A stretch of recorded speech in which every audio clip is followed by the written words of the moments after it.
Top 5 Roblox Sword Fighting Games. Guys, if you don't want the spider in your bed tonight, just like the video, subscribe and watch till the end. Don't risk it, guys.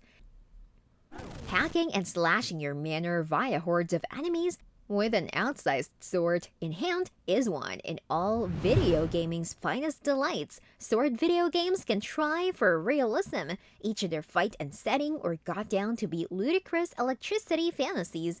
There aren't any tough and speedy policies right here, which makes all of it alternatively exciting. So for the reason that it's a really extensive genre, you would possibly nicely be having a difficult time locating the first class of the bunch. That's exactly why we've collated an accessible listing that spans all kinds of sword video games, from 2D co-op titles and hack and curb actioners to VR rhythm video games and expansive sandbox RPGs. Regardless of something form of sword video games you enjoy, you're positive to discover something right here that takes your fancy. We've additionally attempted to get a pleasant blend of single participant and multiplayer video games, simply if you have a robust choice for either. And so, let's get to it. Here are the first-class sword video games. Number 1. Neo. How about Neo staying in the warring states period? Yokai are rampaging all over Japan, complicating the times when they already have problems. You play as William Adams. It is based on a real-life British samurai and ultimately counters the supernatural crisis and promotes his own revenge. And there are many weapons, from swords to more specialized weapons, not unlike Ghost of Tsushima. Neo operates on a stance system. Here, it's a low, middle, and high stance, referring to offensive, defensive, and balanced approach, respectively. Coupled with weapon-specific progression, a vast array of equipment you can find over the course of the game, and your own skill, and you receive a solid 10-sword fighting system as expected from developers of Ninja Garden. Number 2. Sekiro Shadows Die Twice. Sekiro Shadows Die Twice was developed by From Software, known as Dark Souls, and is certainly more difficult. This time, I will play as a ninja who has been partially immortalized by the ward. Unfortunately, the ward has been kidnapped, and Sekiro must regain him and protect him from those who attempt to abuse the boy's sacred gifts. Sekiro's gameplay is tight and intense, emphasizing well-timed parries and dodges when a parry wouldn't cut it. While you can deal chip damage, their goal is to throw the opponent so off balance that an opening for a killing blow reveals itself. Unlike in other FromSoft games, in Sekiro you can die once and revive on the spot instead of getting forcefully dragged to the nearby respawn location.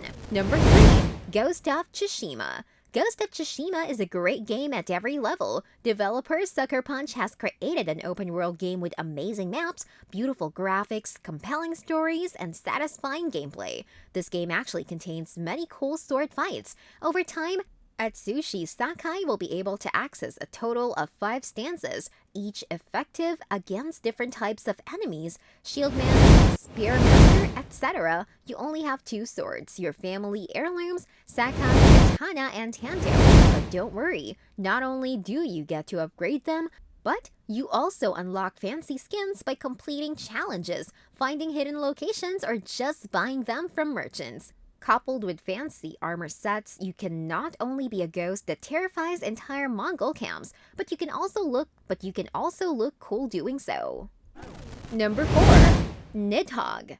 Among the lovely looking games on this list, Nidhogg's looks unassuming, but in reality it's a brilliant and deceptively simple little game. You're playing as a pixelated figure with a fencing sword, fighting against other pixelated figures with fencing swords. The goal is simple: stab the opponent before they stab you and move on to the next stage. Stabbing isn't the only thing you can do, however. You can throw the sword at your enemy or dropkick them if you fancy. In fact, there are enough maneuvers and pretty locations for you to feel like it's a Princess Bride adaptation, just with no dialogue. As a dueling game, Nidhogg of course features local multiplayer, so you and a friend can duke it out like Errol Flynn's understudies. Number 5. Hellish Club. Although still in early access at the time of writing, Hellish Quart is already a fighting game that should grab the interest of any fan of historical European martial arts or HAMA. It's based on 17th century sword fighting across cultures, ranging from Swedish writers up north to Turkish janissaries down south. Sabers, longswords, rapiers, all styles of swordplay are not only well researched, but also very well animated. It's significantly less fanciful than Soul Calibur, aiming more for realism than spectacle. There are fast exchanges measuring the tempo and distance, and one clean blow takes you out. No chip damage. There's even a system for blade binding. It has relatively simple controls, and when you're not attacking your fighter guards automatically, but that's no way to win the match now, is it? That's all for today. I hope you liked the video. If you did, make sure to hit that like button and subscribe to the channel so that you never miss any amazing video from us.